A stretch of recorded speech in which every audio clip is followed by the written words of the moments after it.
everybody, it's Eleni from Czech Games Edition, and guess where I am today? Yep, right in the heart of the cardboard magic, inside the buzzing factory in the beautiful Czech Republic. I'm watching Kutna Hora getting printed and assembled to be sent to your tables. But what you see at the factory is just the tip of the iceberg in this awesome but long journey of making a board game. There is a ton of prototypes, tweaking, developing, deciding on the perfect look and style, upgrading components, reiterating, and tweaking again. It's a puzzle and a challenging game on its own. So if you ever wondered how games are really made, I've got an exclusive backstage pass for you. This is not a linear process, so I needed the right people to help me break it down a bit. Radek does more of the prototyping and printing. And graphic design. Graphic design. It's one of the most interesting jobs, I think, in the office. And Ulik does a lot of things. But one of those things is development of the games, right? Yes, I'm usually very involved in the development process. I sometimes lead the development of those projects. Yeah. In the beginning was the prototype, and the prototype was good, but not good enough. I would say at the very beginning, then we usually use the prototypes provided by the designers themselves, but very early in the process we start producing the prototypes by ourselves in the office. And I must say that right now we are very well equipped for that. Because we have our own quite professional printer in the office and like a very big machine, like a printer, and we also have the laser to cut the prototypes. So that's part of Radek's job to create those prototypes, and to be honest, we make a lot of them during the whole development process. Because we are playing the game all the time, and while we are playing, I'm making notes what can be better, how to improve this component, how to improve this, and every next prototype is better and better. It's iterations. For example, in Kutna Hora, they went from these player boards to these ones that include the production tracks. Before, these tracks were in the common area. It was very busy and confusing to track all of the players' production in the same place, so that was one of the many iterations that happened. All of the prototypes are made in our printer and are cut by the super cool laser, so now it doesn't really take so much time and effort.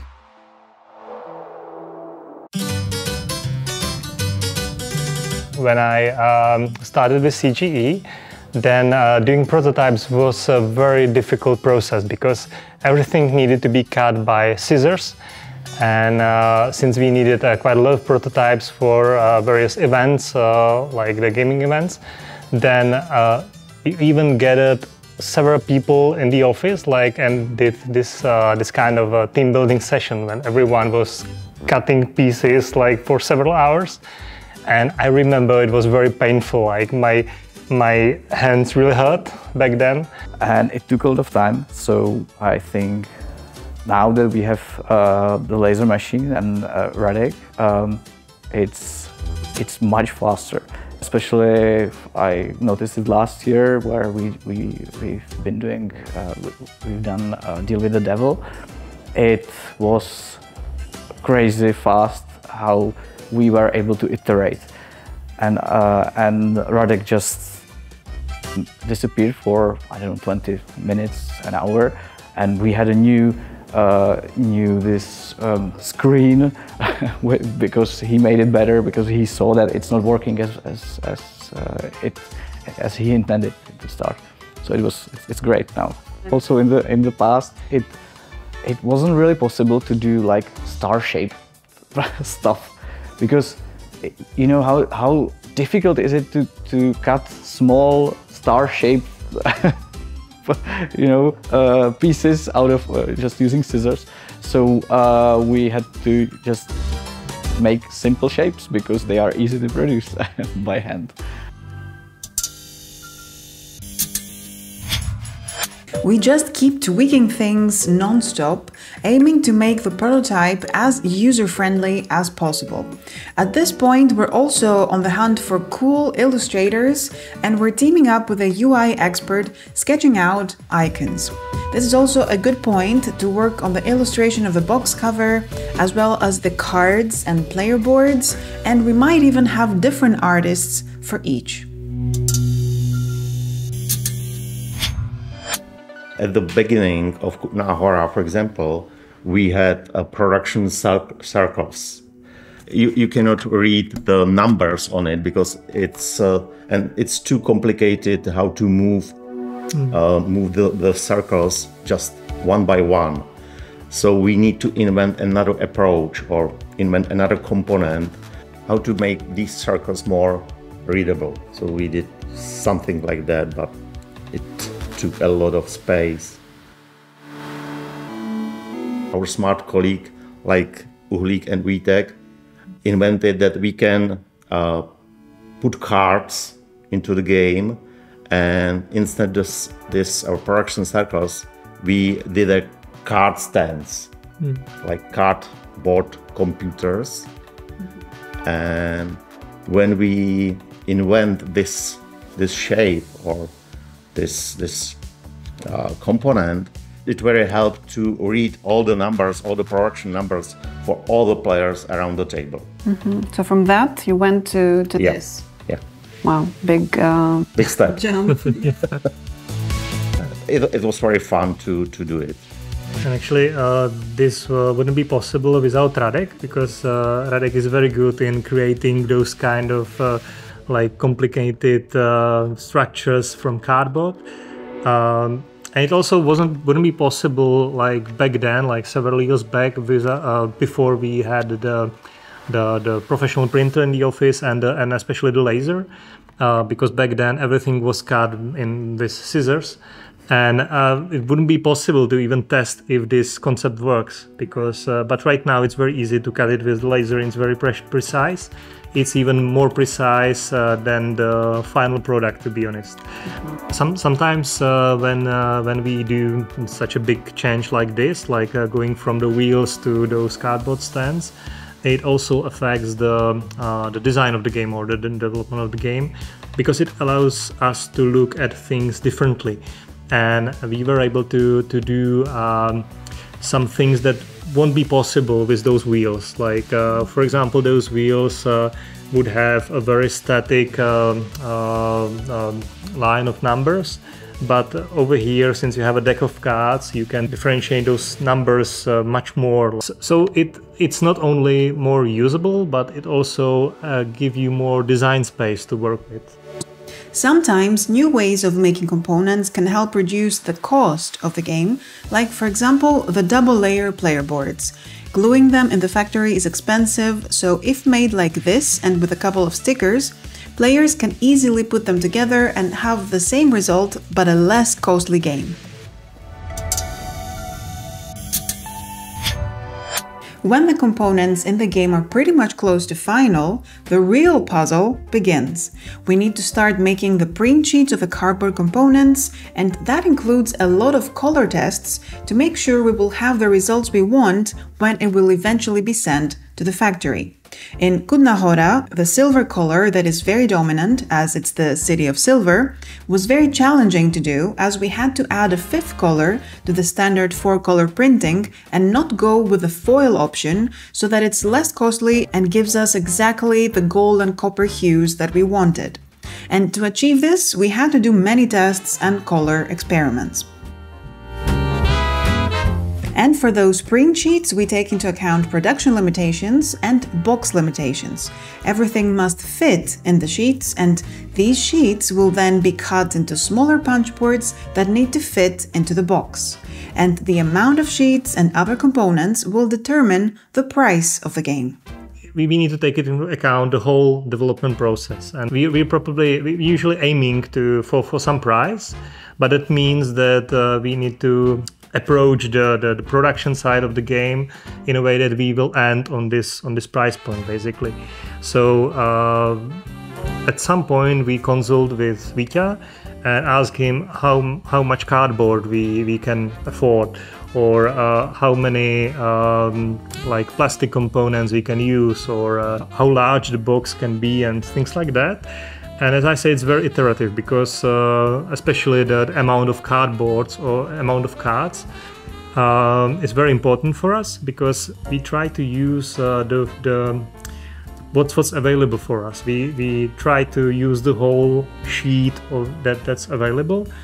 So that's also very specific for CGE games, that you can see that all those sheets are very crowded. We use every space that's available, basically. And I have one thing. That's why we included this spare parts section, and it's very good for support as well. So people don't have to ask for spare parts when they lose something? Yeah, because the game would become basically unplayable without some of the key components. Right. So I believe that it's very good that we are doing those. But we also doing those because we have some extra space on those sheets. So as I said, we try to use the sheet to the fullest, and when there's some extra space, then we can afford to place them some extra components, some spare parts, basically. Yeah, we can do it, so we did it. And when you send the final print sheet files to the factory for production, one last limitation is in the dimensions and the gaps between the cut lines, called die lines, that they cannot be smaller than 5 millimeters. We do one test in the factory to make sure everything is going to be correct, so Radek has to be there to catch any mistakes in the colors and so on, and then the game is ready for printing.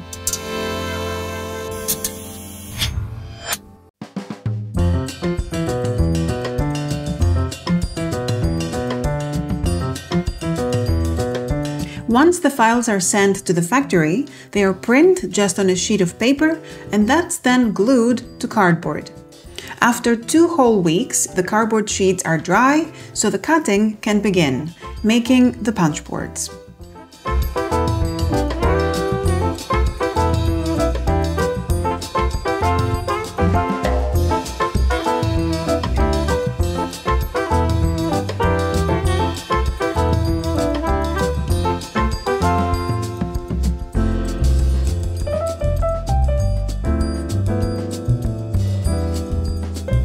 All the movements have flow and look well synchronized, like a nice choreography. But there's a few things missing.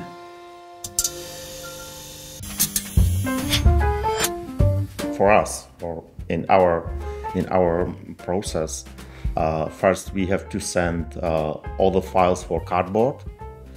Then we continue with files for cards, and then we have a lot of time to make rules. A lot of time. I mean, Jason, our rule writer, would probably disagree, but like many people might assume that we are sending all the files together. That's not what we do. We send them separately. So we use those extra 2 weeks, let's say, to finalize the cards after sending the cardboard to print and such. So basically we use every day every extra day we use for developing it a bit further. And that's possible because we are printing in Czech Republic, and printing the rulebook is a very different process for printing the cardboard, because the cardboard needs to dry, so it needs several weeks to dry. But with rulebook you can print it just overnight, basically, or week before a lesson. Yeah, something like that. I mean, probably the most close one was maybe the Sanctum, I'm not sure, but we've been printing it basically overnight. Like we send it to printer, we print it, and the next day we've been loading that into the tracks to Ascend. So that was like super close, but it was possible with the rulebook because it doesn't need to dry, so it's much faster. There's also all the wooden components and plastic bits that each game needs, which are done in different factories, and we have made separate videos for them if you'd like to know more. As for Kutna Hora, we used a new material, which is an ecological alternative to plastic called rewood, that we might cover in a future video. So when we have all the components gathered, they are assembled inside the box, and that's where the dancing begins.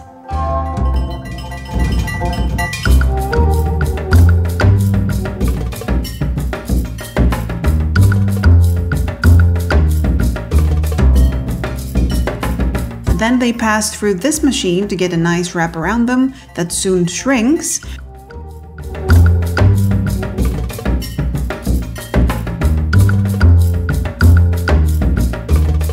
And they are heading for the boxes that are then being loaded onto the containers, which is the absolutely last puzzle we have to solve, I promise.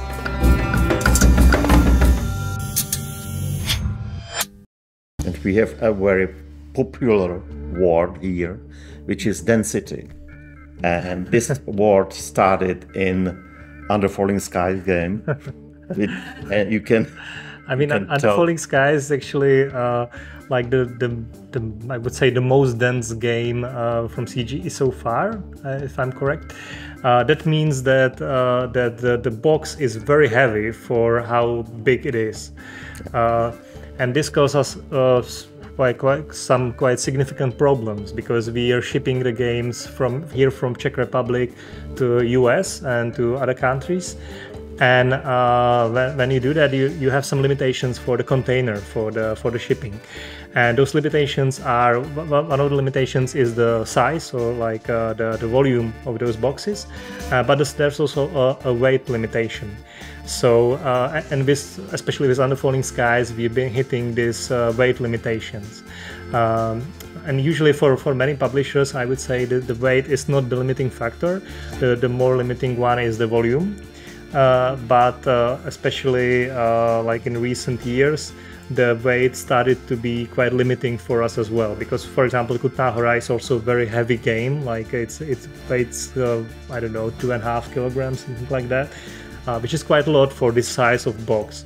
So you won't be able to fill the whole container with just with boxes of Kutna Hora, because it would be too heavy. And that's quite inefficient. It's another puzzle for VTech. What to put beside the Kutna Hora boxes to fill the container. Right. You need to combine like several different games together in one container to use it to the fullest, like to hit both the volume limitation and the weight limitation, basically. And that's it. The next stop for the boxes are on your tables, where they really fulfill their destiny.